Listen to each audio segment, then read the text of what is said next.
Hello everyone. Thanks again for all the great comments that I've received.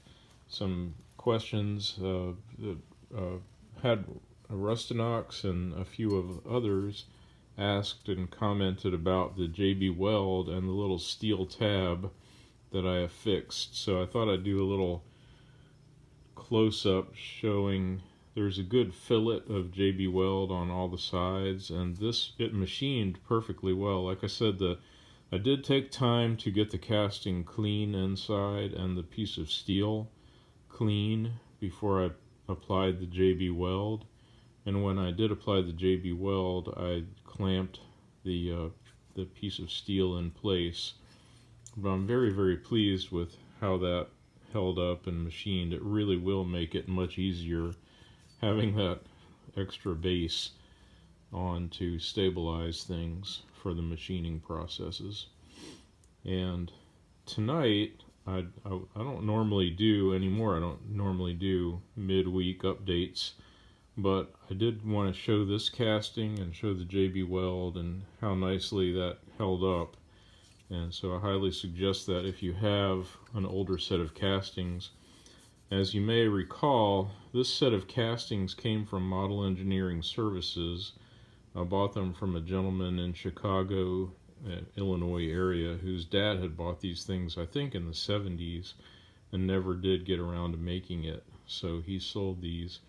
And as I was cleaning up the castings with the Dremel, I ran it across the little number here, and it looks like it says QE2, which I don't know if that's supposed to stand for Quorn End 2, or it reminds me of the Queen Elizabeth II, the sailing ship or the cruise ship from the past. So I thought that was kind of cool, because this set of castings came from Model Engineering Services in the UK back in the 70s, and I feel very privileged, very grateful to the gentleman who sold them to me, and I attribute this build to his dad, who never got around to building them, but I plan to do a good job, as good a job as I possibly can. So thank you again, sir, if you ever see this. I appreciate your kindness in selling these to me for a very reasonable price, and I look forward to constructing them.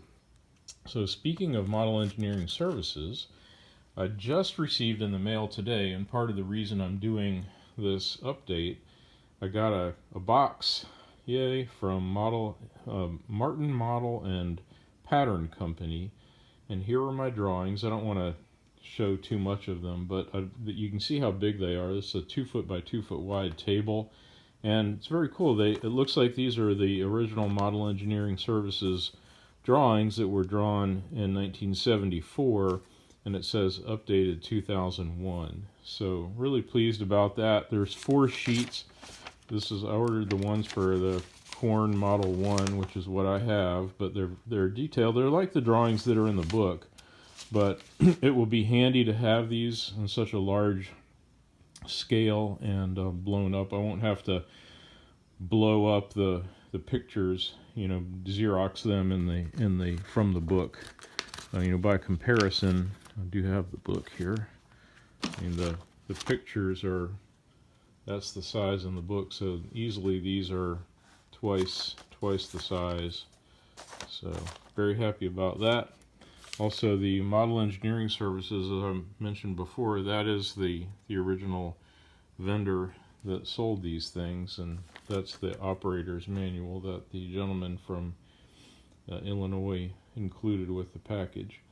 So also, speaking of the package, also included with the set of drawings was the casting for the large tool holder, and here it is. And just take a look at this beautiful quality casting. It's almost a shame to machine this thing, but man, that is just gorgeous stuff. And as you know from how the pillar tool came out, that also the castings were from Martin Model. So I am so excited about having this and having the ability to machine that someday for the large tool holder. This is the 2-inch tool holder. So you can machine these for either the R8 or 5C collets. I have a huge collection of 5C collets, round, hexagon, and square, so that's what I plan to machine this for.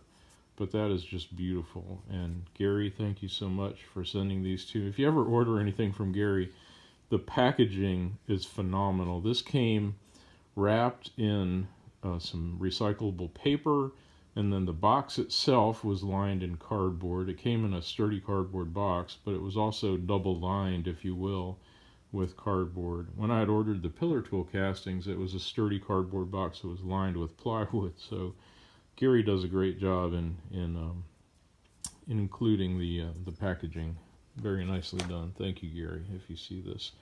Also, coming with the set was some instructions, some notes for machining the large 5C holder, and some drawings, which I didn't realize that those would be included. So I'm very pleased and thrilled to have those as well.